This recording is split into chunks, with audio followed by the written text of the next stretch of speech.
Alright, so for this video I'll be covering the new and recent patch regarding the Awakening sword buffs. I'll do my best to explain or demonstrate these changes, and this will also work as a follow-up to my previous Awakening cancel guide, since these new cancels came out after I was almost finished making my previous video. So I decided to cover the new shit in this patch video.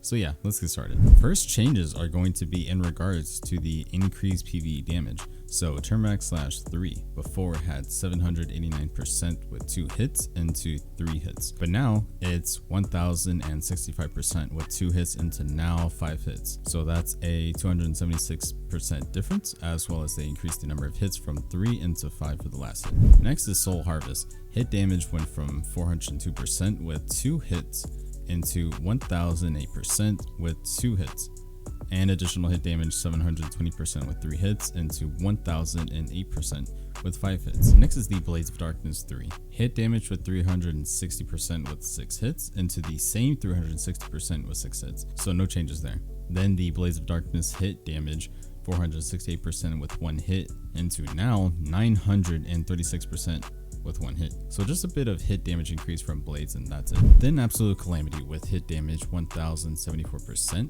with 6 hits into now 1396% and 6 hits. Then the Absolute Bloody Calamity activated after Nightcrow with hit damage of 1074% with 5 hits into 1396% with 5 hits. Then for these next 3 abilities, they added 1 additional hit for these skills in PvE.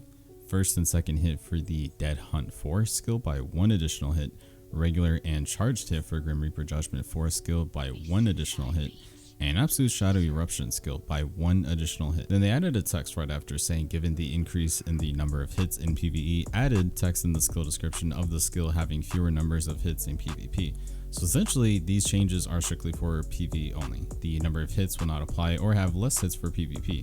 Otherwise, this shit would have been just fucking broken for PvP as well. Then new cancels that they introduced in this patch. I'll cover and demonstrate how to pull these off. First one being Blades of Darkness cancel right after Turnback / and Soul Harvest. So let's start off with the Soul Harvest cancel. For this example, I'll choose to do Dead Hunt into Soul Harvest into Blades. So you'll use Dead Hunt by S and L and B for the first 2 hits. Then hold space to flow into Soul Harvest. Now here comes the tricky part. Soul Harvest animation makes it so the scythe goes into the target and basically yanks it out, kind of cranks that shit like a fucking lawnmower. So the timing you're looking for is when she cranks her scythe back. That's when you'll want to shift an RB to quick cast Blades right after. If you do it too quick or too slow, you'll do the regular full animation. So practice this as much as needed because blade cancels can be hella tricky.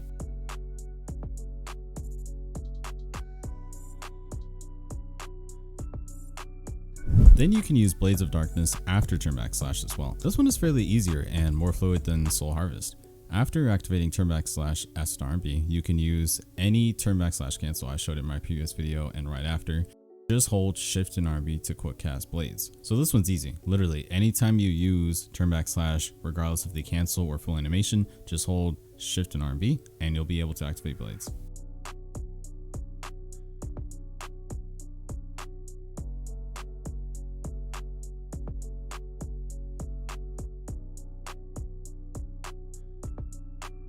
Then the next cancel is Dead Hunt after using Soul Harvest. So since Soul Harvest is something you do after an ability by holding space, this one is fairly simple. For this example, I'll use D, L, and B and hold space to get right into Soul Harvest. Then after Soul Harvest, you can hold down S and L and B for Dead Hunt. And that's pretty much it. Just hold S and L and B anytime after Soul Harvest, and that's the cancel. Now there are plenty of better ways to get into Soul Harvest, but this was just an example so I can show you what Dead Hunt after Soul Harvest looks like. Next we have Violation after Shadow Leap. This one is also pretty easy to do. First use Shadow Leap using W and F, then hold W and RB for Violation, and that's pretty much it. Then you can Violation right after Soul Harvest. After using Soul Harvest, just hold W and RB after the scythe gets cranked back.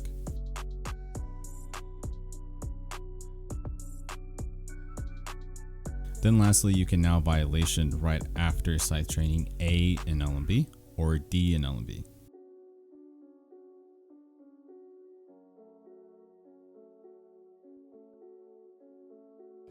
Okay, now we have the other changes and adjustments. Fix the issue where the number of hits per violation chopping hit would be applied differently depending on the direction of the attack. So with this, the number of hits on chopping should be more consistent regardless of the direction. Fix the issue where you would not consume fragments of darkness when using Shadow Leap while using violation even when you had 10 or more fragments of darkness available. So now Shadow Leap should consume your fragments more consistently, especially when you have the necessary amount of fragments.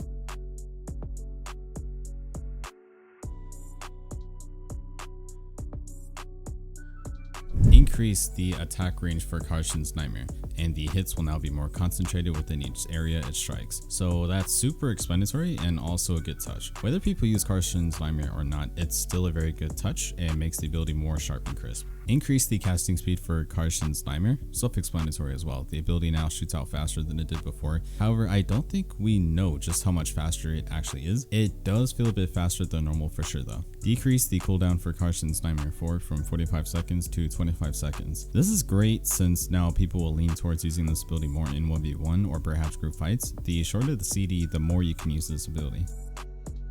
Then lastly, when using Grim Reaper's Judgment, you can now immediately consume Shards of Darkness to charge up the skill more. This is a subtle difference, but usually when Grim Reaper finishes charging up, it lets you hold space to make it stronger. But now immediately after starting Grim, you can hold space and it already makes it stronger while it charges up. So basically you can hold space and at the start of Grim, it makes it stronger. So it's just a faster way to get it charged Grim now. So that wraps up pretty much the new patch regarding Sorc changes. It's just awakening buffs and changes, and no succession changes at the moment. And before I end the video, I'll go ahead and cover some more cancels and such that I didn't put in my previous cancel guide.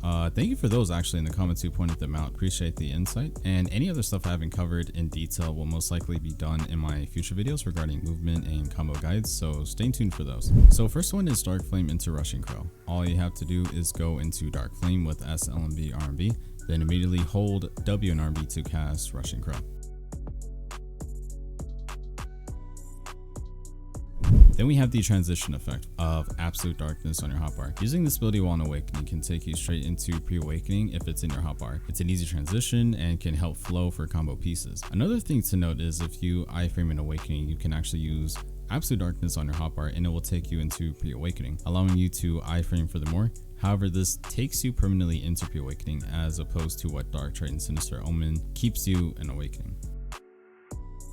Next is the block Shadow Leap cancel. By pressing S and C to go straight into block, immediately after you can press W and F for Shadow Leap. This is a commonly used way to go into Shadow Leap since you'll be using your block at first, then canceling out of it into an iframe. I'll go more in depth about how you can incorporate this into the movement, but this is a good cancel to use when using Shadow Leap. Next is the Black Spirit Rage turn backslash cancel. This ability cancels the same way as the normal turn backslash. However, to pull this off, you have to press L and B immediately after S and RB. So here's how it looks normally.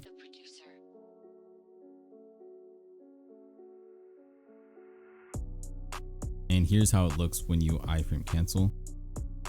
And here's how it looks with C-swap cancel. If you have the rage, I recommend using this if you can. This rage ability is pretty good and if not better than the normal turn backslash. However, I'm not gonna lie, this shit is hella hard to get down. Easily one of the hardest cancels I've had to practice, so if you find yourself mastering this cancel on command, then this would just make you that much stronger for fucking Sorc skill-wise. Hats off to you. Also, keep in mind, you can only use BSR turn backslash when it's off cooldown. And that pretty much wraps up the video. Again, I have a combo and a movement guide coming out in the near future, but I will still cover succession content mainly. I only plan to make probably 2 more videos regarding Awakening guides specifically, and that's it. I like succession more and would like to go super in depth on succession guides such as PvP, 1v1 group fights, etc, etc. So lots and lots of plans for the future, but one step at a time. So for now, I'll go ahead and end this video and I'll see you guys in the next one. Peace.